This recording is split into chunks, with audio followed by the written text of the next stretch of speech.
Assalomu alaykum. Mehribon yaratgan Parvardigorimning mo'min va mo'mina bandalari. Mana yana bugun chiroyli, barokatli, go'zal, fayzli tonglarimizdan o'tdilar. Allohimga hamd sanolar aytamiz. Har tongda turib shukr qilsangiz, o'z vataningizni, uyingizni poklab, gullar, chamanzorlar qilsangiz, Alloh har kuni sizni uyingizda, har kuni sizni mushkulotlaringizni oson qiladi. Chunki Parvardigor erta turib hammaga barokat tarqatadi. Erta turgan kishini Xudo o'nglar ishini. Kim tongda uyini poklab,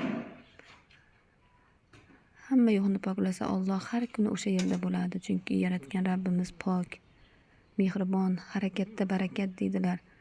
Inson harakat qilsa, Alloh doim barokat berishadilar. Sendan harakat, mendan barokat deydilar. Bu gullarni Allohim mo'jiza, yaratgan Rabbimning qodir, mehribon Parvardigorimning shunchalik mo'jizakorligi. Hech bir banda bunday narsani yarata olmaydi. Rayhonlar jannatning guli. Hovlingizga eksangiz, hidlari jannat uyingizda ufurib turadi. Men onam uchun bu gulzorni qilganman. Onam o'tirib, bu gullardan, rayhonlardan bahra olishadilar. Gullar insonni kayfiyatini, ruhiyatini ko'taradi. Gulga qarab inson butun narsalarni unutadi. Gulga qarab kul deydi.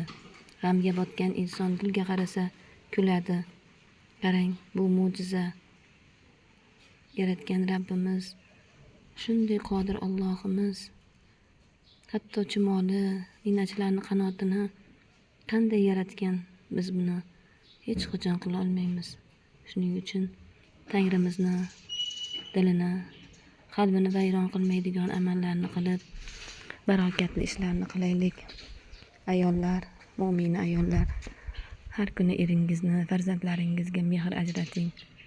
Mana chiroyli bahoriy mevalarimiz pishdi. Kompotlar, varinalar, murabbolar qilib qishga g'am qilinglar. Chunki yoz g'amini qishda ye deydi. Chumollar ham tinmay qishga g'amlanadi. Nahotki biz insonlar, ongli mavjudotlar shuni qila olmasak,